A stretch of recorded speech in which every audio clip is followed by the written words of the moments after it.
여러분 반갑습니다. 소설 쓰는 김홍정입니다. 인사 올리겠습니다. 네.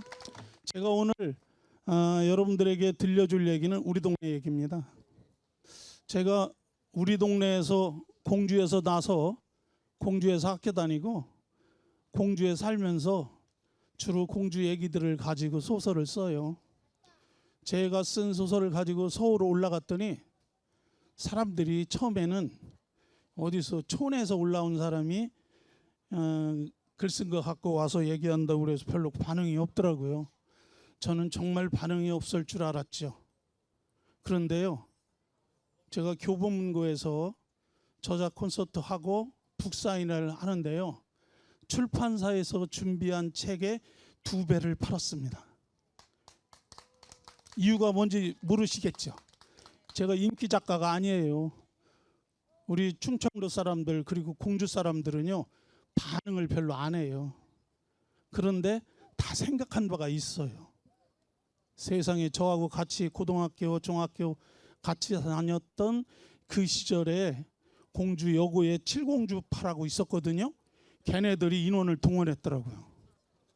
그리고 와서 쫙 줄을 서는데 나는 제가 인기가 그렇게 좋은 줄 몰랐어요. 제가 어릴 때 살면서 잘못 저지른 거 걔네들이 다 알고 있더라고. 그래서 야, 큰일 났다 이런 생각을 했죠. 그날 책 많이 팔았습니다. 출판사 사장이 기분 좋아서 거기 온 사람들 저녁도 다 사고 막 그랬어요. 오늘은 제가 책을 한 권도 안 들고 왔습니다. 얘기만 하려고요. 다음에 제가 공주에서 재미난 책 하나 써가지고 출간에 한다고 이렇게 프랭카드 붙이면요, 오세요. 그러면 제가 정중하게 여러분들 모시고 돈 받고 책을 팔겠습니다.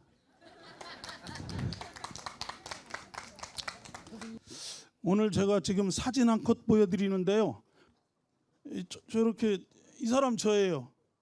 제가요 이렇게 하고 다녀요. 그래서 주로 저 신관동 사는데요, 신관동 길거리에서 이렇게 하고 지나가는 사람은 접니다. 우리 동네 옆 라인에 사는 사람이 저를 한번 보더니 그래요.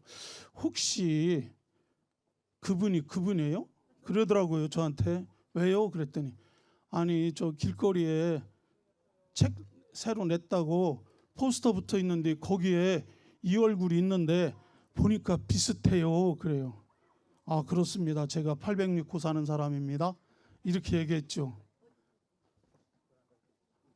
저한테 그 얘기 하신 분이요, 저희 아래층 살아요. 근데 그 아래층 사는 사람도 제가 소설 쓴다는 걸 몰라요. 그러더니 어느 날 그럽디다. 제가 요 책 한 권 샀어요. 그래요. 뭔 책이요? 했더니 호서극장. 여러분들 호서극장 아세요?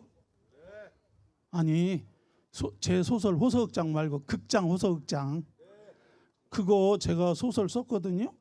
그런데 가끔 지나가다 보면 공주 사람들이 이래요.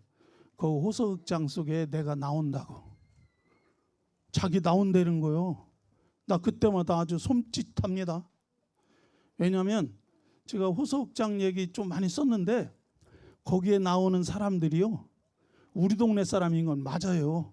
근데 실제 인물은 아니에요.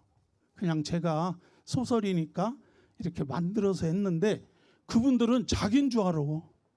그러고 보면서 거기에 나오는 등장인물 나 이 사람 안다는 거요. 그래가지고 저보고 아, 당신 말이야 이 사람 실제 인물인데 이렇게 써도 되냐고 막 그러는 사람들이 있어요. 저요, 제가 그냥 만들었어요. 그랬더니 어떤 분이 그러더라고요. 우리 선배님인데, 야 내가 다 알아, 너 그거 누구지 모델? 그러더라고요. 그래서 그분 제가 술 사드렸어요. 형 어디 가서 절대 그런 얘기 하지 마라. 사실 아니다. 이렇게. 여러분, 그분이 왔어요. 그 소설의 주인공인 사람이 어느 날 저한테 와가지고 야 이거 나지? 그러더라고요. 그래서 제가 얘기했어요. 아니요, 끝까지 아니라고 우겼습니다. 왜냐, 잘못하면 얻어 터질 것 같아가지고. 왜냐하면 거기에 바람난 얘기 좀 나오거든요. 소설은요, 조그만 건수만 있으면 얘기를 확장해서 이야기를 만들어 갑니다. 그런데 저는 공주서 나서 공주서 살았기 지금까지 살고 있기 때문에 제가 글 쓰면 공주 사람들이 이거 틀림없이 우리 동네 사람들 얘기다라고 말하는 거예요. 그거 아닙니다. 제가요 주로 쓰는 얘기들인 이런 겁니다. 제가 쓰는 얘기들은 내 기억 속에 있는 얘기들을 써요. 기억. 그 기억 속의 얘기는 어떤 거냐면요, 우리가 살아오는 삶 속에서 서로 엮어가면서 엮었던 이야기들입니다. 저절로 알고 있는 것들이에요. 한 동네에서 오래 살았기 때문에. 그리고 그 삶 과정에서 틀림없이 쌓여 있는 것이 있어요. 내가 어릴 때는 이렇게 살았고 나이 먹어서는 이렇게 살았고 지금은 이렇게 살고 우리 옆집 아줌마는 이렇게 살고, 이게 쌓여가는 거예요. 그 쌓여진 얘기들이 저는 저의 소설의 중심입니다. 그뿐만이 아니에요. 어느 순간에 제가 가지고 있던 기억들을 조금씩 지우기 시작합니다. 그 지워 나가면 결국은 불필요한 껍데기들은 다 잘라나가고 가운데의 중심 얘기만 살아남습니다. 그거를 저는 풍화와 퇴적 이렇게 말합니다. 쌓여진 것은 퇴적이고요, 깎여 나가는 건 풍화예요. 그 풍화하고 퇴적한 사이에서 남겨져 있는 그 핵심적인 고갱이, 우리 동네 말로 꼬갱이라고 그러죠. 그것이 저의 소설의 근간입니다. 자, 그렇다면 이거 하나 보여드릴게요. 우리가 다 알고 있는 이게 석장리 선사유적지예요. 제가 여러분들에게 처음 얘기 시작하면서 석장리 선사유적지를 보여주는 것은 간단합니다. 이거 없었어요. 이게 없었단 말입니다. 저게 구석기 시대부터 있었던 것이 어떻게 해서 없었냐 그 얘기예요. 있었습니다. 일본의 이와츠쿠 구석기 유물이 1949년에 발굴됐습니다. 그러면 일본에도 구석기 유물이 있다는 거예요. 구석기 유물이 있다는 얘기는 일본에 구석기가 있었다는 얘기입니다. 근데 그 일본 사람들이 우리나라를 지배하면서 곳곳에서 구석기 유물을 찾아냈어요. 그런데 우리나라 땅에서 구석기 유물이 있다라고 말하면 얘기가 이상하게 되는 거예요. 일본은 구석기가 없는데 한반도에 구석기가 있다? 그러면 한반도에 있던 구석기가 일본으로 건너간 거다, 이렇게 되는 거예요, 얘기가. 그러니까 일본 사람들이 한반도의 구석기를 찾아내고도 그리고도 인정을 안 합니다. 그것이 1935년도 함경도 운성에서 있었던 구석기 유물입니다. 이 사람들이 인정을 안 했어요. 그래서 한반도에는 구석기가 없었던 걸로 식민지 시대가 끝난 겁니다. 그런데 공교롭게 손목희 교수가 연세대학교 대학원에서 역사를 가르치는 그 양반이 여름방학 숙제로 자기 대학원생들한테, 야, 서양 사람들이 공주 금강변에 가면 이상한 돌도끼 나온다더라, 한번 찾아봐라, 이렇게 해서 그 대학원생 하나가 여름방학을 공주 금강변에 와서 지내게 됩니다. 그리고 그 사람이 공교롭게 공주 금강변에서 이렇게 돌아다니다가 돌멩이 하나를 찾아냅니다. 이른바 뗀석기라고 하는데 그거 하나 찾아가지고 자기 교수를 쫓아갔어요. 손목희 교수한테. 교수님, 이거 혹시 교수님이 말하던 그겁니까? 그렇다. 너 이거 어디서 났냐? 금강가에서 주웠습니다.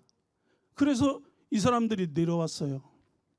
동네 사람들한테 물어봤어요. 혹시 이런 돌덩어리 많이 봤습니까? 그거 우리 동네 많어. 어디서 있어요? 우리 집 장광에도 있고 단지 누르는 데 쓰고 이렇게 하는겨. 그거를 찾아와 가지고 발견한 것이 석장리 구석기 유물입니다. 그 교수님은요, 저거 하나로 대한민국 최고의 고고학자 되셨어요. 그 양반이 연세대학교 손목희 교수예요. 그리고 그 사람한테 돌멩이를 주워간 사람은 지금 충북대학교 역사과 고고학 교수입니다. 공주라는 것이요, 이렇게 숨겨진 것이 있습니다. 저는 공주에 숨겨진 구석기 유물을 말씀드리려는 게 아니에요. 이 지도에 글씨가 조금만 잘 안 보일 텐데 수없는 점들이 찍혀 있습니다. 그리고 그 옆에 동네 이름이 다 써 있는데요, 이 많은 곳에서 구석기 유물들이 쏟아져 나오고 있습니다. 이게 우리의 현실이에요. 이 얘기를 우리는 아무렇게 않게 지나가는 겁니다. 사실은 공주 금강변에 있는 석장리 유물지역이 우리가 그냥 동네가 아니에요. 그래서 우리는 계속 그거를 생각해야 돼요. 소설가인 저는 그 얘기를 소설로 쓰려고 노력을 하는 겁니다. 그래서 제 소설 속에는 그런 지나갔던 쌓였던 그런 얘기들이 하나의 소재로 등장해서 나옵니다. 여기도 마찬가지예요. 제가 사진부터 보여드릴게요. 이쪽 분은 잘 안 보이실지 모르지만 여기가요, 여기에요. 현재 있는 자리를 여기로 보시면 됩니다. 여기로. 제가 이쪽 써갈게요. 저쪽에서 안 보이시니까. 여기가 정확하게 말하면 삼국사기에 나오는 왕궁이에요. 그리고 여기가 어디냐면요, 여기가 밑에 다리 있고요, 저기에 또 다리 있죠. 그러면 다 아시겠죠, 어딘지.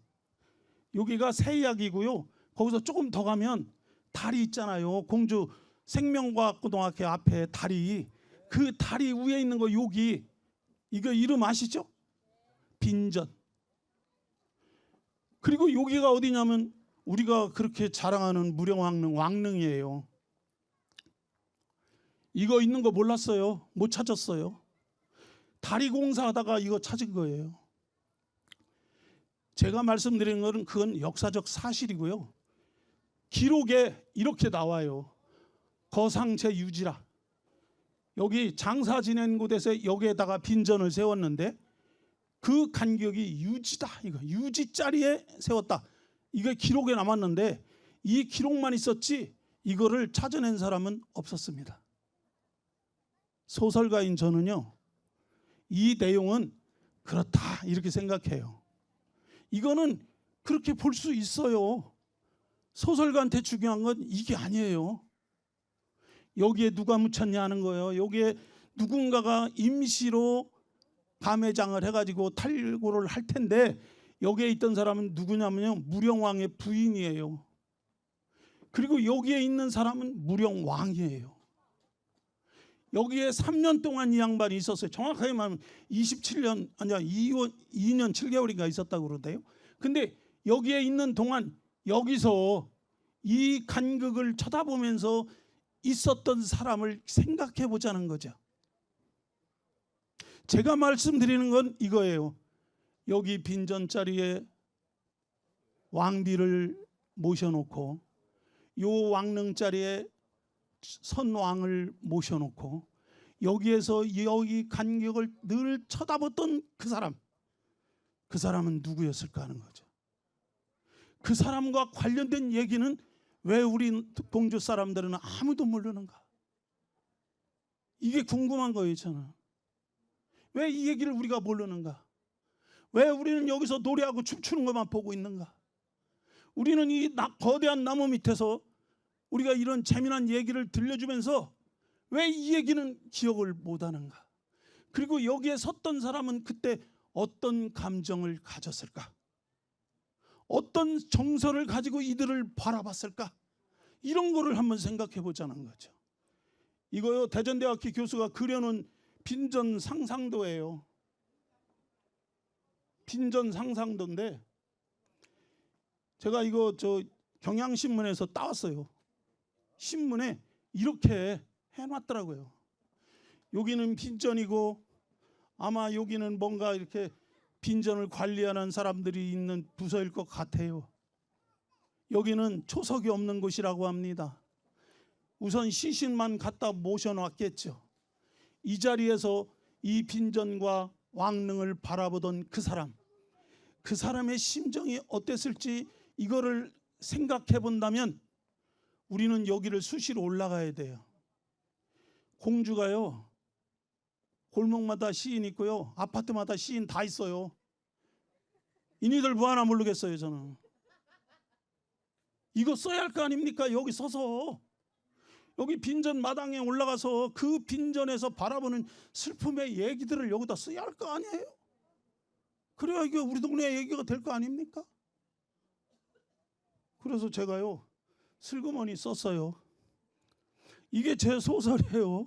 이게 뭐냐면, 제목이 뭐냐면 소설 달빛입니다.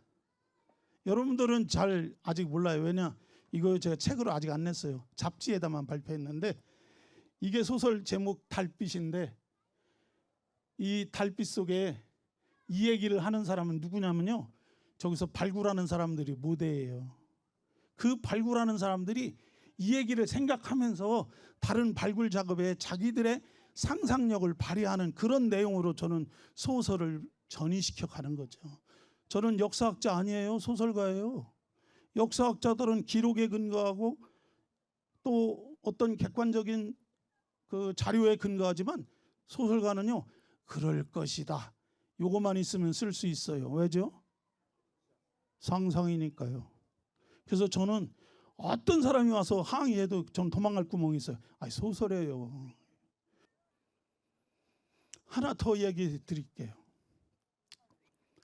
임유각입니다. 오늘 여기 공산성 한 바퀴 도신 분은 여기를 돌아오셨을 거예요. 저는요 여기 자주 올라가요. 임유각. 그 게을러서 이렇게 성벽 따라는 잘 안 들고 가운데 길로 가거든요. 근데 여기 가면 기분이 좋아져요. 왠지 이거요 사연이 많은 건물이에요. 이거 진 사람은 동성왕이라고 그래요. 근데 동성왕하고 무령왕하고는요 관계가 좀 애매해요. 그 역사학자들이 이렇게 규정을 하는데 삼국사에서는 동성왕의 아들 무령왕으로 표현되어 있거든요. 근데 그건 아닌 것 같아요. 근데 우리는 뭐 역사는 그 역사대로만 봐야 되니까. 근데 중요한 건 이 임유각이요, 글자 그대로 하면 흐르는 물가에 있는 건물이에요. 임유각이니까. 근데 여기서 이렇게 올라가서 보면 나무들을 전부 잘라내고 보면 금강은 보일 것도 같아요. 근데 제가 어떤 역사학자 선생님한테 물어봤어요. 이게 진짜 여기 있었습니까? 그러니까 그건 아니라고 그러더라고요. 그럼 어디 있었어요? 그러니까 저 아래쪽 어디 있었다고 그러시더라고요. 그런데 정확하지는 않다, 그런 겁니다. 제가 일본 가서요 일본 건물을 봤거든요. 백제 형식을 닮은 건물들을 봤는데 이 임유각하고 비슷해요. 그래서 야, 이게 우리 동네에 귀중한 건물이 하나 있구나, 이렇게 생각을 하고 왔죠. 그러다가 제가 소설을 쓰면서 이 장소를 무대로 사용하기로 생각했어요. 여기를 어떤 사건의 공간적 배경으로 삼아야 되겠다.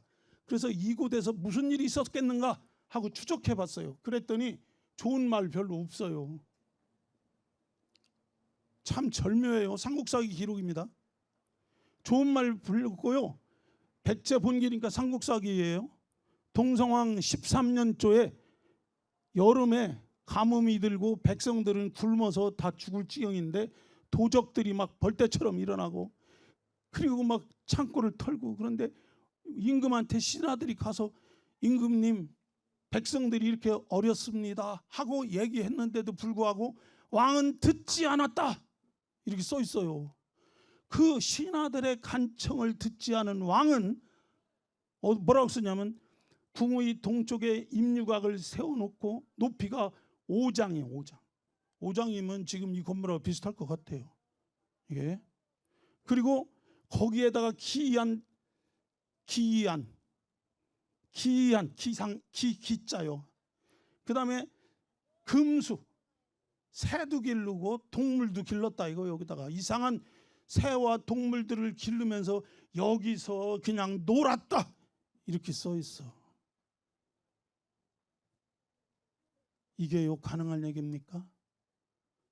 가뭄이 들고 백성들이 죽어나가고 이런 상황, 그때 또 고구려가 막 쳐들어오고 이런 엄혹한 상황에서 임금이란 자가 여기다가 화려한 건물을 짓고 그리고 거기서 이상한 새와 이상한 동물들을 데려다가 기르면서 술이나 먹고 춤이나 추고 이렇게 하고 살았다고요? 정말 그랬을까요? 저는 근본적으로 의심해 보는 거예요. 역사학자들은 이걸 그대로 얘기합니다. 실제로 그렇게 했으니까 썼을 거 아니냐. 무슨 얘기요? 쓴 놈 마음대로지. 쓴 놈이 이렇게 쓰고 싶으면 이렇게 쓰는 거고 저렇게 쓰면 저렇게 쓰는 것이지.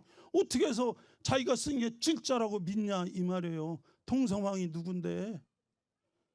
백성들이 강물이 범람해가지고 백성들이 집이 물에 잠겼을 때 그 동성왕이 가가지고 백성들의 집을 이사하고 건너다닐 수 있는 달에 도는 사람인데 백성들을 챙긴 사람인데 그가 이상한 동물 이거요. 이렇게 생각할 수 있어요. 저는 소설가입니다. 분명히 말씀드리는데 동성왕 시절에 무령왕 시절에 다른 나라와 교류했어요. 배 타고 갔다 왔다 했어요. 그러다 보면 다른 나라 것들 가져올 수 있어요. 다른 나라 물건도 가져옵니다. 지금 우리 왕릉이나 이런 박물관에 가면 수없이 이상한 유물들이 갖다 진열해 놨잖아요. 그 우리 거 아닌 것들이 많거든요. 그 얘기는 교류를 했을 것이다 그 말이에요. 그러면 교류를 했으면 임금한테 이상한 새 한 마리는 갖다 줬을 거예요. 팔색존이 뭐 이렇게 멋있는 거 칠면조 말고. 그러면 그거 갖다 놓고 봤을 거 아니에요. 근데 왜 하필이면 그 잘한 얘기들은 다 지워버리고 그 얘기만 여기다 딱 써놨냐고. 그리고 이 양반이 22년이면 거의 돌아가실 때 다 됐어요. 이제. 왜 그 얘기를 그때 썼냐고. 이거는 뭔가 의도가 있다. 의도가 있다 이제 하는 거예요. 그러니까 소설가의 눈에는 요거다.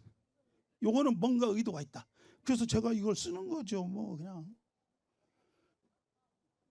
그래서 제가 이거 쓴 거예요. 이 동성왕이 왜 죽었나 이렇게 보니까 백가이 난이 일어나고 막 이때 막 모대왕 얘기, 이 모대왕이 동성왕이에요.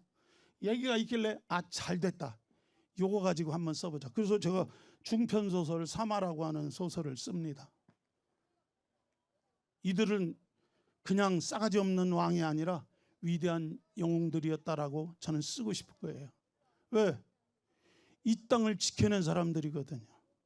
고구려의 침입을 막아내고 그리고 백제의 절대적 부흥기를 이끌어냈던 그 전대 왕이거든요. 그리고 그것을 이끌어간 최고의 왕들이었거든요. 그렇다면 그들의 얘기를 어떻게 쓸 것이냐. 그렇지만 저라고 마음대로 쓸 수는 없잖아요. 이게 무슨 뭐 판타지도 아니고. 그래서 그 얘기를 조금씩 이렇게 각색해가지고 이야기를 써나갑니다. 이게 제가 하는 일이에요. 공주에서. 제가 할 수 있는 역할은 이런 것들입니다. 저는 역사학자가 아니기 때문에 제 마음대로 이렇게 쓰는 거죠. 세 번째 얘기하겠습니다. 백제와 관련돼서 이번에는 백제의 몰락 대목으로 가겠습니다. 이거요. 제가 이거 굉장히 중요한 얘기를 하기 위해서 백제 본기에 이것도 역시 삼국사기예요. 그러니까 제가 상상한 거 아니에요. 의자왕 19년 춘 2월에 난리가 납니다. 이게 삼국사기 기록에 나오는 건데요. 궁 안에 흰 여우가 나타나요. 그리고 여우 무리떼가 막 궁 안으로 뛰어들어와. 그리고 그 중에 한 여우 하나가 상자평의 의자 책상 위로 막 뛰어댕겨. 가능할까요 이게? 상자평이 요즘 말로 하면 수상님이요. 어떻게 거기 막 뛰어댕겨. 또 있어. 4월에 여기를 좀 가다 보면 여기 사비하라고 나오는데 이게 백마강이요. 백강. 저 백마강이라는 단어 싫어합니다. 백강이라고 쓰고는데요. 그 백강에 큰 물고기가 나타나서 갑자기 죽어버렸어요. 그리고 길이가 3장이에요. 3장. 고래요. 가을 8월 됐는데요. 또 갑자기 여자가 죽었어요. 그래서 강물 위에 떠올랐어요. 근데 그 여자의 키 크기가 18척이요. 5척 장군 뭐 이런 얘기 들어봤는데 18척은 그래서 이게 1.8척을 잘못 쓴 건 아닌가. 9월에 또 막 나무가 울어. 나무가 울고 그러더니 그게 가만히 들어보니까 사람이 우는 소리와 비슷해. 그리고 그것이 막 나중에는 귀신이 우는 소리로 들려. 이게 의자왕 19년 2월 달에 있었던 얘기를 기록한 삼국사기의 기록입니다. 20년 2월 다시 1년 지났어요. 이번에는 어떻게 하냐면 궁에 있는 우물이 빨갛게 물색이 변해버려. 혈색으로 변해. 그리고 서쪽 바닷가에서 물고기가 떼죽음을 해. 그리고 사비성물에 갑자기 빨갛게 되어서 적여 혈색 피 색깔처럼 붉어졌다 이렇게 써놨어. 그리고 5월 달에는 비바람이 몰아치고 막 그러더니 지진이 나가지고 막 탑이 흔들리고 그래가지고 거기 백석사의 강당이 지진에 의해서 와르르 무너져 버려. 이런 일들이 막 일어나요. 그러더니 흰 구름이 현암이니까 여룡 용처럼 생긴 흰 구름이 한 동서에서 일어나가지고 서로 막 싸워. 나 또 살다가 별일 다 들어봐. 제가요 삼국사기 읽어보면서 늘 웃기는 게 백제에 무슨 일이 벌어지면 웅진강 강가에 용이 나타나는데 이 용 색깔이 흑룡이에요. 검은색이에요. 그래서 제가 소설을 쓰기 위해서 그거를 이게 굉장히 중요한 테마거든요. 야 이거 재밌다. 그래서 그러면 검은 용은 뭐고 푸른 용은 뭐고 흰 용은 뭐냐 색깔을 한번 집어넣어서 찾아봤죠. 그런데 검은 용이 나타나면 나라가 위기에 빠져요. 그렇다면 검은 용은 백제를 괴롭히는 세력임에 틀림없다. 이건 적국이다. 이렇게 생각을 하는 거예요. 내가 이건 뭐 대놓고 얘기할 수는 없으니까요. 여기 역사학자들 있어가지고 그냥 해볼까요?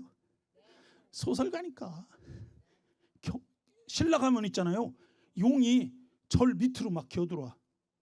동해의 용이 가문사 그 탑 밑으로 들어가지고 그 도성으로 와요. 신라 경주로 막 들어와. 그러니까 그 용이 신라를 지켜주는 용이래. 아 그러면 신라는 용의 세력이구나. 그렇게 볼 수도 있겠다. 그러면 신라하고 싸움이 붙으면 이거는 용이 발흥하는 거다. 이렇게도 생각할 수 있겠구나. 이렇게 그냥 생각해 보는 거예요. 이건 제가 생각한 거예요. 그런데 여기 이게요 중국 산동반도예요. 이거 지금부터는 당나라 얘기예요. 이 당나라에서 산동반도에서 소정방 대군이요 배를 전부 징발해서 타고 바다를 건너옵니다. 바다를 건너가지고 여기 덕물도에 딱 내렸어요. 덕물도에서 한 달 동안 안 움직였어요. 가만히 있어요. 그때 여기 신라의 군사들이 윤리 경기도 땅으로 가요. 그 이 사람들이 이제 여기를 합해서 일리 쳐들어올 참이에요. 요 밑에는 백제가 있어. 그러면 백제의 왕은 어떻게 했을 것 같아요? 이것들이 쳐들어올 것이다. 그러니까 군사들의 주력을 북쪽으로 배치할 거 아닙니까? 이 당시에 북방성이요 북쪽을 경계하는 모든 군사들이 주둔하고 있는 최고의 군사들이 있는 데가 여기에요. 웅진성이에요. 여기가 북방성이니까. 근데 요 군사들이 북방성으로 직접 쳐들어오지 않고 남쪽으로 내려가요. 그래서 금강 하구로 쳐들어옵니다. 배를 끌고 들어가지고 여기로 상륙을 해요. 배를 타고 들어가지고 금강 남쪽에 있는 상륙을 하는데 그 장소가 파진산이에요. 파진산이에요. 지금 석송 있는 그 동네예요. 부여 석송 거기. 그러니까 거꾸로 들어온 거예요. 얘네들이 거꾸로 돌아가지고 계속 진군을 해옵니다. 3일 만에요. 싸움이 시작된 지 3일 만에 금강이 당나라의 군대의 손에 들어갑니다. 그리고 나서 사비성을 지키던 백제의 대군이 여기 1만 군사들을 이끌고 저쪽 연합군 세력을 막으러 나갔다가 깨져요. 윤충이에요. 우리가 알고 있는 성충, 윤충 이분들은 전부 형제지간이고 제가 기억하기에는 부여성 씨를 가지고 있는 왕족들이에요. 근데 그들이 가서 죽어라고 싸웠지만 이길 수가 없었습니다. 임금이 죽어라고 싸우고 싶지만 의자왕이에요. 싸울 수가 없어요. 성이 항막되기 직전입니다. 그래서 할 수 없이 의자왕이 공주에 있는 이 웅진성으로 도망을 오는 겁니다. 여기 웅진성, 공주 공산성이라고 우리가 불리는 이곳은요, 웅진성이면서 정말로 비극적인 성이에요. 왜냐? 이 얘기를 안 할 수가 없어요. 오늘 제가 공산성에서 얘기를 하는데 제가 이 얘기를 안 하면 말이 안 돼. 해야 돼. 이게요, 이 당나라 땅에서 나온 지석이에요. 지석, 묘에서 나온 거예요. 여기에 이렇게 써 있어요. 대당 좌의 대장군 예식 이렇게 나와요. 당나라의 좌위의 대장군 역할한 예식이 얘가 죽어서 여기에 묻혔다 이렇게 나와요. 예식이란 사람이 나옵니다. 근데 그 예식이란 사람은 어디에서 또 나오냐면요, 여기서 나와요. 일본서기 제명천왕 6년조에 이런 기록이 있어요. 백제 의자왕이 그 처와 그 처인 은고와 그 아들인 융과 그 신하 좌평 천복과 국변승과 손등 등 약 10여 명의 벼슬아치들을 데리고 일리 소정방의 강요에 의해서 당나라로 잡혀갔다라고 써 있어요. 그런데 화딱지가 나는 게 있어요. 제가요, 왜 화를 내냐? 제가 화낼 필요는 없어요. 지금 벌써 이게 660년 얘긴데 지금이 2023년 아니에요. 그러면 1500년이 넘는 얘긴데 왜 제가 경주김씨예요. 경주김씨라고 제가. 그러면 나 백제인이 아니요. 신라인이요. 그런 내가 왜 열받아서 지금 일하고 있냐고요. 이 얘기 때문에 열받은 거예요. 여기에 이렇게 나와요. 그 대장인 예식이 또 의자와 장자가 써 있어. 또 우장하고 장자 그리고 내 항복했다, 내려와서 항복했다 이렇게 써 있어요. 근데 이 장자가 문제예요. 장자. 우리는 장자를요 어떻게 번역을 해야 되냐면 더불어 여자랑 같이 번역해도 돼요. 데리고자, 강제로 이런 뜻이에요. 그러면 얘기가 됩니다. 북방성의 웅진성의 성주이고 방령이었던 대장군이 예식이인데 그가 의자왕을 강제로 끌고 내려와서 항복했다 그 얘기예요. 의자왕이 어디로 왔는데요? 웅진성으로 피난 와가지고 싸움을 준비하고 있는데 웅진성 성주였던 방령 예식이가 그 임금을 강제로 끌고 내려가서 항복했다. 이게 기록에 남아 있어요. 어디에 남았냐면 후당서 소정방초에 나와 있어요. 우리는 그거 모르고 지났어요. 근데 그 예식이가 당나라에 가서 당나라의 궁성을 지키는 좌우의 대장군이 돼가지고 평생 부귀영화를 누리다가 죽었다. 그래서 묻혔다. 이렇게 기록이 남아 있다니까. 이런 거시기한 놈이 있나 이런.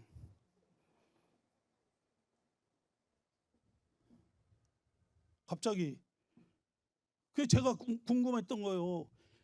해동 증자라고 불림을 받았던 의자왕이 어떻게 해서 갑자기 싸운 지 며칠 뒤 일주일도 안 끝나가지고 싸움에 깨졌는데, 깨진 건 깨졌다고 합시다. 그런데 어떻게 해서 붙들려 가게 되었고 어떻게 해서 항복하게 되었고, 이런 내용이 곳곳에서 제가 제 눈에 보이는 거예요. 제가 이 글을 보면서 생각을 했죠. 아니 이럴 수가 있나. 분노하지 않을 수 없잖아요. 그런데 또 웃기는 글을 하나 찾았어요. 이런 기록이 나와.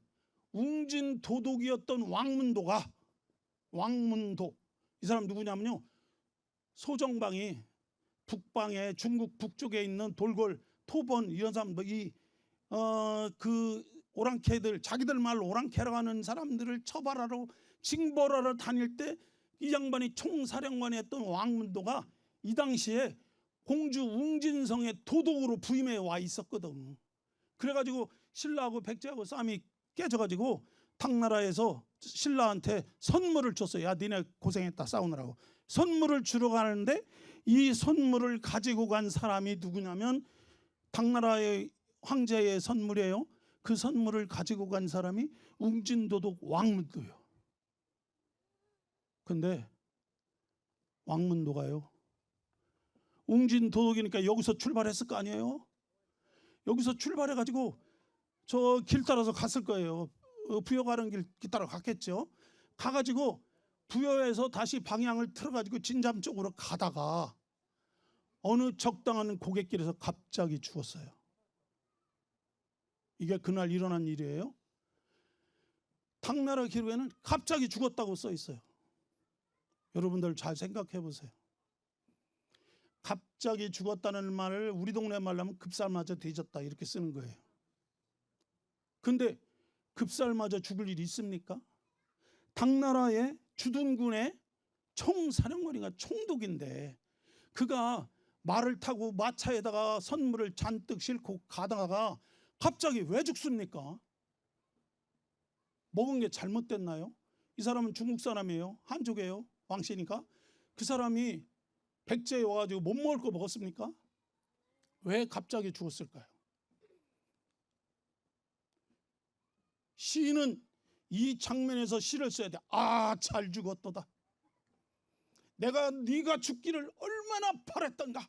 이렇게 써야 돼. 시인은. 소설가는 그렇게 안 써. 이거 왜 죽었지? 근거가 하나도 없어. 아무리 찾아봐도 없어. 예, 없어요. 그래서 내가 이걸 없으면 어떻게 해? 소설가잖아. 만들면 되는 거지. 그래서 내가 만들었어요. 이 근거를 제가 다 만들었어요. 제가 생각해 봤어요. 아니 쳐들어온 지 한 달 전에 쳐들어와서 한 달 동안 가만히 있다가 싸움 시작해서 일주일 만에 나라가 망했는데, 그러면 북방성하고 사비성하고 싸웠는데 그러면 동방성, 서방성, 남방성 이 사람들은 다 뭐 한 거야? 군사들. 그들은 뭐 하고 있었냐 이거야. 나라가 지금 다 넘어가게 생겼는데 그들은 싸우러 안 오고 뭐 하고 있었냐 이거. 거기도 분명히 장수들이 있을 텐데 기라성 같은 신라의 접경을 끊임없이 쳐들어가고 정벌해냈던 장수들은 다 무엇을 했을까? 그래서 제가 이거는 싸움이 끝난 게 아니다. 왕문도 요 자식들은 백제의 군사들에 의해서 공격을 당해서 죽었다. 이건 게릴라전이다. 이렇게 생각하는 거예요. 왜냐하면 제가 대한민국 육군대위 출신이거든. 작전과에서 근무했거든. 그래서 내가 그거를 근거로 해서 이거 썼어요. 의자왕 살해사건. 제가 이거 써가지고 공주대학교에 있는 우리 조재훈 선생님한테 찾아갔어요. 선생님 제가 이거 썼습니다.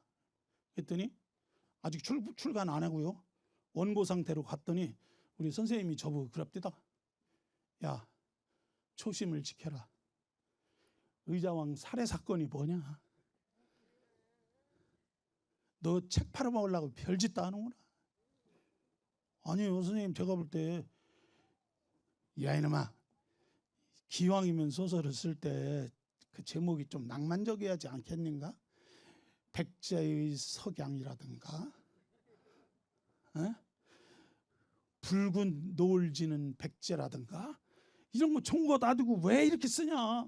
그래서 선생님, 이 소설이요, 원래 제목 이게 아니라 요게 제목이에요.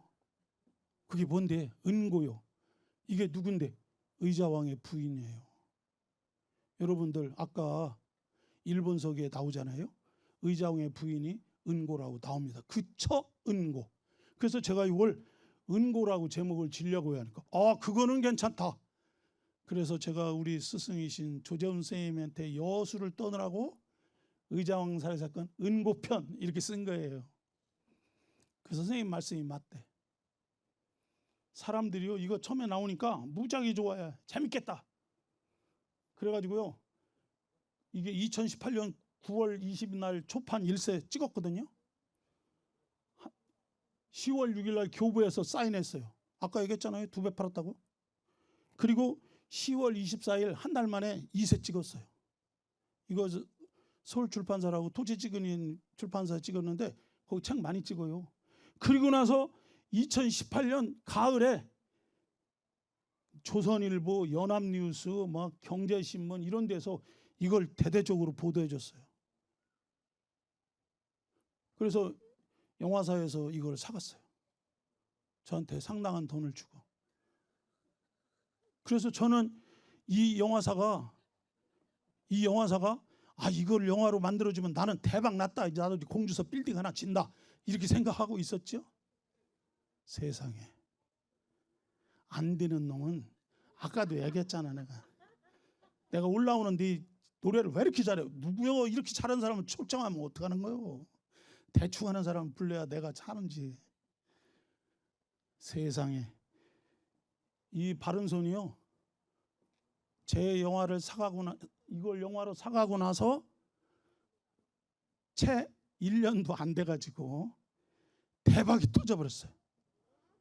여러분들 다 아는 영화가 터졌어요. 기생충.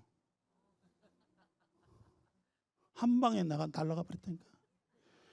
제 영화 판권을 사간 바른손은 기생충 때문에 아무 일도 못하는 거예요. 영화사가 전부 미국 가 있어.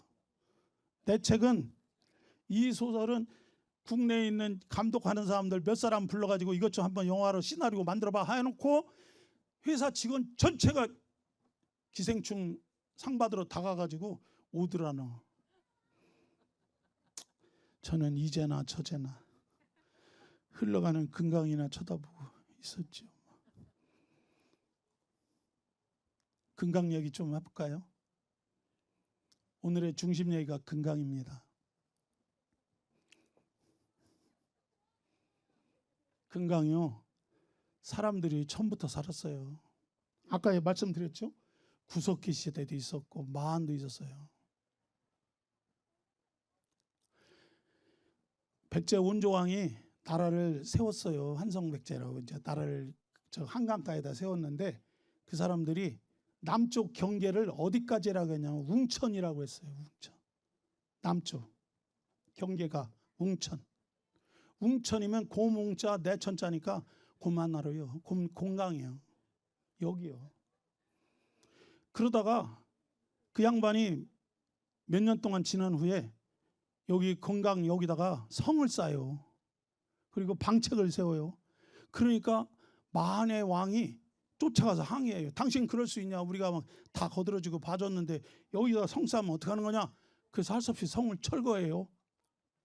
그 성을 철거한 데가 여기 웅천이에요. 그러니까 초기 백제 시대에는 이 금강이 아마 만의 점령권에 들어있는 것 같아요. 제가 어떻게 하다가 수천 갔더니 수천 고분거리 있는데 거기에 마한 시대의 얘기들이 나오더라고요. 청양에도 마한 얘기 나오고 홍성가도 나오고 곳곳에 나오더라고요. 그러니까 여기에 마한의 세력이 금강에는 있었다라고 봐야 될 것 같아요. 백제에 있었죠. 근현대까지 있었습니다. 우리가 인문학을 말할 때는요, 크게 세 가지로 봐요. 철학과 역사와 문학을 인문학 세 개의 과목으로 봅니다. 그런데 우리 공주 금강은요, 역사는 차고도 넘쳐요. 철학은 어떠냐? 철학도 마찬가지. 조선 사림의 중심이 여기에 있어요. 조선 사림의 중심. 조선 성리학을 이끌어간 중심 철학자들이, 성리학자들이 계룡산을 중심으로 동서남북에 다 있어요. 그것이 현실입니다. 문학도 마찬가지예요. 문학도 멀리 갈 거 없어요. 신유 선생이 한시 엄청 썼어요. 저희 할아버지가 충암 김정 선생인데요, 그 양반도요 금강가에 살았거든요. 그 양반이 시 1800수 이상 썼어요. 근데 공주 사람 하나도 모르더라고. 그 어떤 사람이 그래, 그 사람은 충북 보은 사람이에요 그러더라고요. 지금은 대청호 옆에 그 종가가 있어요. 김인겸 선생이 있잖아요. 일동 장류가 쓴 그 양반. 허균 선생. 제가요 허균 선생이 공주에서 홍길동전 썼다고 그러니까 사람들이 에이 그래요. 그럼 어디서 썼어요? 물어봤어요. 전라남도 장성 가니까 홍길동의 고장 장성입니다라고 써 있더라고요. 거기 홍길동 생가도 있어. 여보세요. 홍길동이 활동한 데는 공주도 있어요. 저기 우성산 밑에 홍길동 산성도 있고요. 다 있어요. 그거는 그 당시 조선왕조실록에 보면 홍길동이라는 인물의 이름이 몇 차례 나오거든요. 그러니까 그거 갖다 붙이기에 달려있어요. 근데 중요한 거는 허균 선생이 홍길동전을 쓰는 시기가 그 양반이 공주 목사로 근무하던 시기와 일치합니다. 그렇기 때문에 저는 허균 선생이 공주서 홍길동전 썼다라고 주장을 하는 거예요. 소설가니까 아무렇게나 말해도 되거든요. 정룡산 시인 잘 모르실 거예요, 여러분들. 안기영 선생 공주 연고 나왔어요. 영명학회 나왔어요. 공주고보 나왔고요. 방잉은 선생, 방잉은 선생도 잘 볼 거예요. 이 양반이요 1930년대 40년대에는 대한민국 소설가 중에 돈 제일 많이 벌었어요. 이 양반이. 그래가지고 그 당시로 말한다면 최고의 소설가로 신문 연재도 막 여기도 하고 저기도 하고 막 이렇게 하던 분이에요. 안타까운 거는 전부 통속 소설을 써가지고 어느 날 교과서에서 사라졌습니다. 이런 모습들을 볼 수 있어요. 금강은요 인문학적으로 너무도 명쾌한 곳입니다. 두 번째 얘기할게요. 이게 좀 재밌어요. 장시를 얘기하려고 그래요. 장시란 말은요 다른 말로 얘기하면 시장이에요. 근데 조선시대는 이거를 장시라고 썼어요. 장시가 형성되는 시기는요 조선 중종 때입니다. 중종 때 전 국토에 있는 강에 장시가 형성되고, 그리고 그 장시와 장시를 이어서 장사하는 상단들이 만들어져요. 우리가 알고 있는 개성의 뭐 송상이니 의주의 만상이니 뭐 이렇게 하는 상자 들어가는 사람들 있잖아요. 만들어지는 시기가 다 이 시기입니다. 금강유역에도 장시가 다 형성이 됐어요. 그리고 또 한 가지는 박납이 시행되고 있었어요.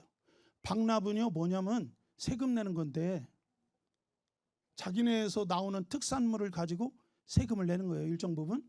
그런데 수해나고 가뭄 들고 못 나면 어떻게 해요? 물건이 없으면 깎아주는 게 아니에요. 사다가 내야 돼요. 어디서 사요? 물건이 잘 만들어진 데에서 사다가 주는 거예요. 이걸 사다가 주는 사람들이 하는 역할을 박납이라고 그래요. 그리고 충청도에서 대동법이 시행합니다. 대동법은요 세금을 쌀로 내는 거예요. 이게 충청도에서 시행이 돼요. 이런 것들이 진행될 때 그때 공주의 충청 가명 이사 옵니다. 그 시기와 맞물려요. 그래서 이 금강은요 장시와 관련이 있는데, 여기 지금 지도 잘 안 보이는데요, 이게 뭐냐면 상단들이 움직이는 모습을 그려놓은 거예요. 지도상에 상단들이 이렇게 움직여요. 강을 따라서 움직이고 바닷물을 따라서 움직입니다. 제가 아까 우리 공주가 조선나라의 성리학의 중심이라고 말씀드렸는데 그 얘기가 여기 있어요. 이 계룡산인데요, 계룡산 남쪽 여기 김집 사계 김장생 선생의 후손들이 여기에 자리를 잡으면서 조선 성리학을 이끌어요. 오른쪽 여기가 대전 쪽이에요. 송시열, 송준길 선생님으로부터 만들어져요. 여기 서쪽에요. 윤선거, 윤중 선생의 윤씨들이 만들어요. 이 사람들 소론이에요. 북쪽에 이유태 선생, 초려 이유태 선생들이 만들어져요. 이들이 조선 중기에 조선의 성리학을 완성시키고 이끌어간 상본인들입니다. 이들 가운데 여기에 보면 제가 문묘에 배양된 도통 담론이라고 여기 써놨는데, 문묘가 어디냐면 성균관에 있는 저기 문묘예요. 거기에 배양된 성리학의 영수들 명단이 쭉 나옵니다. 설총서부터 시작해서 이렇게 쭉 나오는데, 이 중에 김장생, 조원, 김집, 송시열, 송준길 이 5분은 금강유역 사람들이에요. 이들 가운데 거기에다가 금강유역이고, 이들의 학풍이 이렇게 이어집니다. 조선 성리학의 중심이었던 송시열의 계통이 권상하 선생한테로 이어지고, 그것이 강문 파락사한테로 이어지면서 8명의 강론 파락사가 호론과 낙론으로 갈려가지고 조선 후기까지 이끌어가며 싸움이 붙어요. 이게 조선 성리학의 계보입니다. 근데 이 조선 성리학의 계보에 있는 사람들 모두가 다 권상하의 휘하에 들어와서 공부했는데, 권상하 선생이 자리 잡은 데가 금강이에요. 금강 상류예요. 그리고 이 권상하 선생이 다니면서 배운 사람들이 이들이 다 우리 동네 사람들이에요. 공주 사람들이에요. 그렇기 때문에 금강이 가지고 있는 인문학적 배경인 성리학적인 요소가 있다라고 우리는 보는 거죠. 또 하나 이제 장사하는 거에 대한 얘기를 할게요.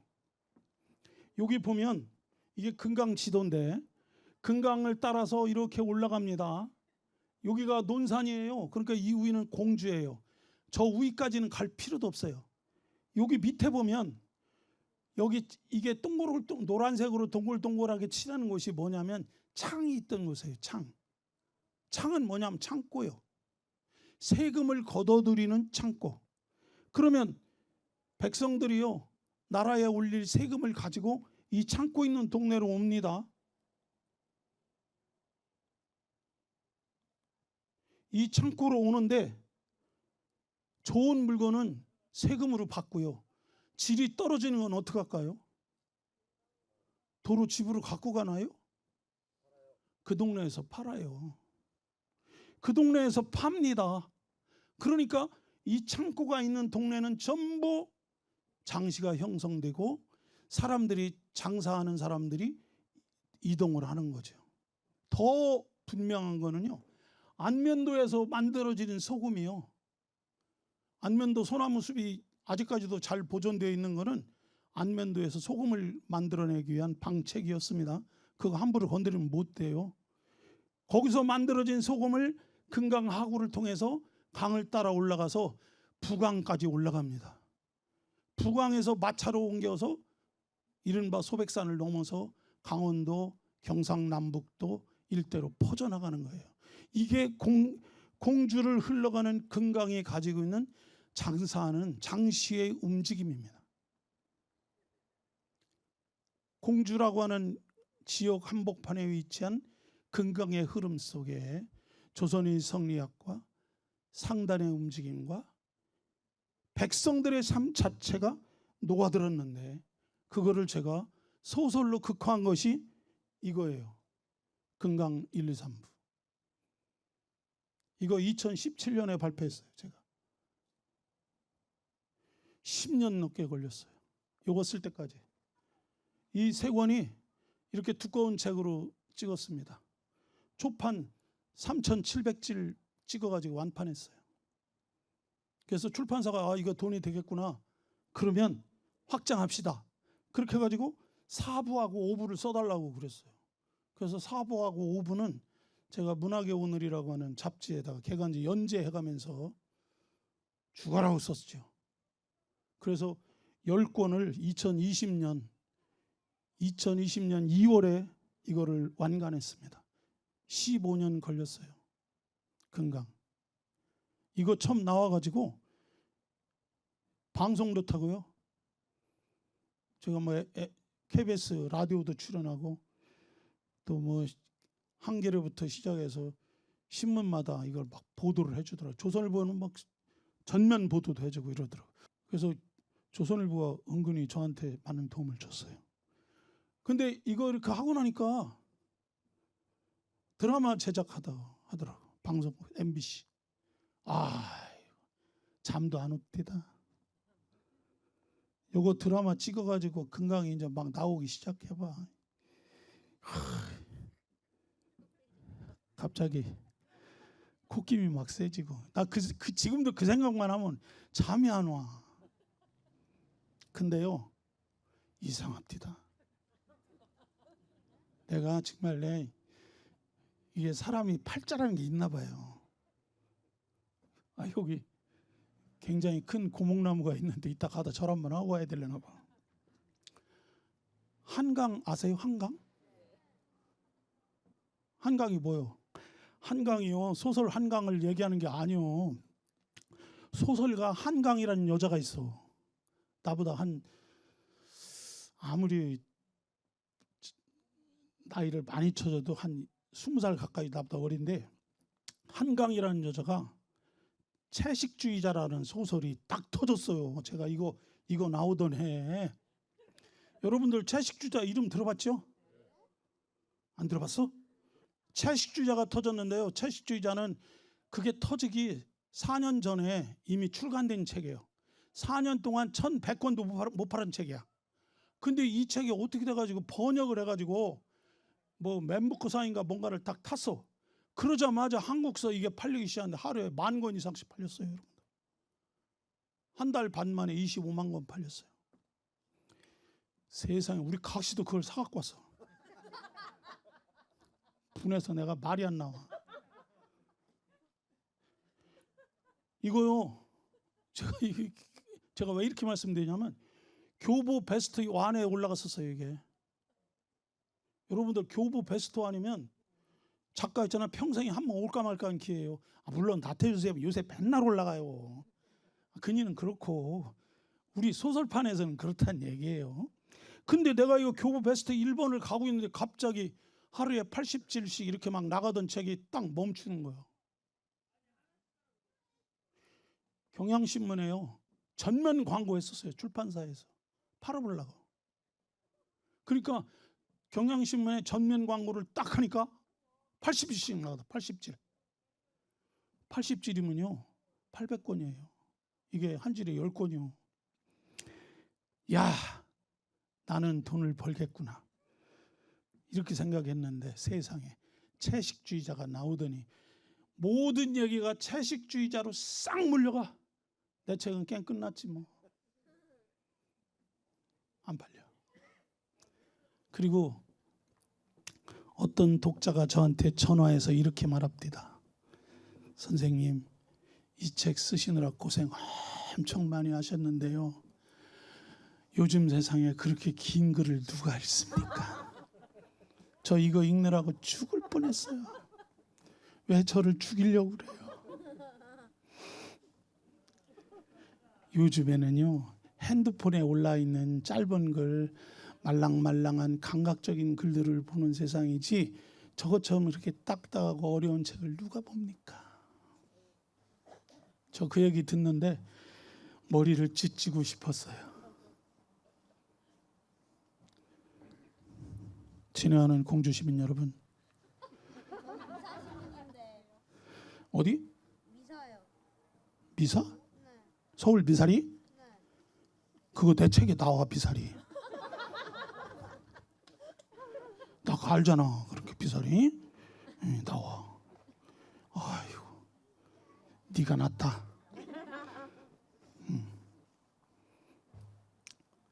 제가 금강 써갖고 한참 폼 잡고 다니는데요. 공주에 있는 제 친구들이 야, 너 요새 뭐하냐? 학교 퇴임하고서. 그래. 나 놀어. 그래, 너 원래 잘 놀았어. 그러더라고요. 어느 날 제 이름이 딱 붙었어요. 린도성의 올리브나무. 그걸 막 공주에다 도배를 했어요. 장편소설. 그거 아르코라고 한국문화예술위원회 거기서 1,000만 원짜리 상금 탄 거거든요. 그래서 나도 제법 개품 좀 잡으려고 프랭카드를 싹 붙였더니 제 친구들이 전화해서 그러는 거예요. 야, 린도스 성은 어디고 올리브나무는 뭐요? 제가요, 린도스 성을 갔거든요. 로도스 섬이라는 곳을 갔어요. 그리스. 남들도 퇴직해가지고 놀러 가는데 우리 각시가 퇴직을 했는데 우리는 왜 한 번도 안 가냐고. 너 금강 써가지고 돈도 번다면서. 그래가지고 갑시다. 거기 그리스를 간 거예요. 내가 간 데가 로도스 섬이에요. 거기 갔더니 맨 끝에 린도스 성이 있는데 그 산 꼭대기 아테네 신전 한마당에 올리브나무 한 그루가 자라고 있습니다. 대리석판이 깔려있는 그 딱딱한 돌덩어리 마당에 올리브 하나 나무가 삐질삐질 크고 있는데 제가 그 올리브 나무 앞에서 이렇게 그걸 쳐다보고 있으니까 기분이 묘해요. 아, 이거 이상하다. 그래가지고 내려왔다가 다시 올라갔어요. 그날 저 핸드폰 잊어먹었어요. 다시 올라갔죠. 가서 이렇게 쳐다보고 있는데 아, 세상에. 제가 이 얘기는 하면 사람들이 저 구라요, 저 자식. 하여튼 소설가는 다 구라요. 황구라, 김구라 뭐 이게 다 있는데 그 중에 하나의 저 자식도. 그런데 이거요, 안 겪어본 사람들은 구라라고 해도 할 수 없어. 산이요, 이렇게 볼록한 마른 목골 산이거든요. 사다리꼴 산인데 그 꼭대기에 대리석으로 돌을 싼 성이 있어요. 그 성 위에 신전이 있어요. 아테네 신전. 그 신전 마당 대리석판으로 돼 있는 곳에 올리브나무 하나가 삐질삐질 자라고 있는데 견디고 있습니다. 제가 그걸 쳐다보면서 저기에는 무엇인가 있다. 저녁에 햇살이 쫙 비쳐드는데 그 올리브나무가요, 금빛으로 빛나는 거예요. 반짝반짝 빛나기 시작하는데 제 눈에 들어오는 숱한 얘기들, 빛과 이야기가 있더라니까요. 그래서 거기 앉아가지고 그거를 손가락으로 제가 가지고 간 노트에다 썼어요. 무려 3쪽짜리 글을 제가 쓴 거예요. 그 올리브나무가 나한테 들려주는 얘기를 그걸 받아 쓰는 거예요. 제가. 기가 막힌 일이에요. 그거를 받아 쓰고 집으로 돌아와서 올리브나무 이야기를 쓰는 겁니다. 그 올리브나무 얘기를 쓰면서 공산성을 수도 없이 올라왔어요. 왜? 당산나무 있잖아요. 그 사람들은 모르고 당산나무에 둘렀던 띠 다 제거해버리고 이거는 미신이다라고 다 버렸던 그 당산나무들의 그 우람한 둥치 속에 공주 공산성 안에 들어있던 그 숱한 사연들이, 공산성에 맞춰있던 그 얘기들을 전부 쳐다본 저 당산나무들은 도대체 나한테 무슨 얘기를 전해줄까? 나 그걸 들어야 되겠어. 그래서 들은 거예요. 그 얘기, 2가지 얘기. 공주의 공산성에 있는 당산나무들이 나한테 들려주는 얘기와, 그리고 로드섬 남쪽 끝에 있는 린도성 꼭대기에 있는 올리브나무가 나한테 들려주는 얘기를 믹사쳐가지고 공주에 살고 있는 젊은 화가 둘이 로도스섬으로 가가지고 그림을 그리면서 그네들의 사연의 얘기를 그 올리브나무 속에 집어넣는 얘기로 쓴 게 린도스성의 올리브나무예요. 장편소설입니다. 그래서 그거 상 타고 뭐 좀 팔고 그랬죠. 뭐. 아직도 팔고 있어요. 제법 나갑니다. 인간들은요, 다 모여 살아요. 그리고 서로 이렇게 어떤 관계를 맺고 살아요. 그러면서 거기에 지배구조도 생기고 문화적 위기도 생기고 이렇게 하고 살아요. 거기에 종교도 개입되고 원시신앙도 개입되고 제도도 개입되고 모든 것이 다 개입돼서 살아갑니다. 이렇게 개입된 것들이 우리들의 무의식 속에 자리 잡고 나타나는 거죠. 저의 소설은 우리 동네 속에 산재에 있는 무의식의 세계를 끌어내보는 겁니다. 우리 동네 공주의 곳곳에 있는 그 숱한 사연들을 제가 주워다가, 왜냐하면 우리 동네 사람이니까 그거를 하나의 이야기로, 스토리로 만들어서 재생시켜 놓는 거죠. 그러니까 어떤 평론가가 저보고 그래요. 당신은 역사소설가냐? 아니다. 제가 쓰는 소설은 역사소설이 아니라 우리 동네 소설이다. 그래서 나는 이거를 금강유역의 소설이다 라고 말하는 거죠. 제가 여기서 유역이라는 개념을 생각해내는 겁니다. 유역이란 말은요, 제가 먼저 쓴 말은 아니에요. 평론가들 중에 일부가 쓰던데 저는 그거를 생생하게 제 글로 쓰는 겁니다. 마지막 한 얘기만 하고 끝내겠습니다. 제가요, 금강을 쓰고 있었거든요. 제가 이 얘기 쓰면 이 얘기하면 또 뻥이네 그러는데 약간 뻥이 좀 섞였어요. 감안하고 들으세요. 숱한 사람이 금강 속에서 죽습니다. 소설가의 소설 속의 주인공들이 막 죽어나가는데요, 내 소설 속의 주인공으로 설정해놓은 사람을 하나씩 하나씩 죽이면서 저는 그 사람들이 마지막으로 털어놓는 얘기를 글로 옮겨서 적어야 되겠다는 생각을 했어요. 공교롭게 한 호흡으로 써집니다.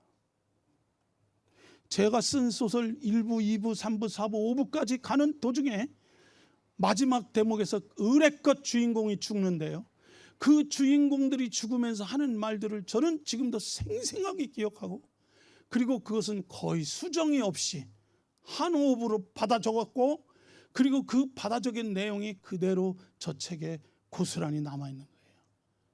저는 그 소설을 쓰면서 또 하나의 주인공 최선희가 자기 사랑하는 종사관의 죽음을 목전해서 붉은 두루마기 치마를 던지면서 막 불부짖을 때 저도 같이 울었어요. 소설 쓰면서. 이거는 작가로서는 절대 그렇게 하면 안 돼요. 작가가 주관적 개입이 돼가지고 소설 속에 빠져들면 그 소설은 실패합니다. 객관화 시켜야 되거든요. 근데 저는 그렇게 할 수가 없었어요. 왜냐, 이거 우리 동네 얘기거든. 우리 동네 사람들이 이렇게 죽어갔을 것인데 그 얘기를 쓰면서 어떻게 내가 감정을 제어할 수 있겠습니까? 오늘 여기는 여기까지입니다.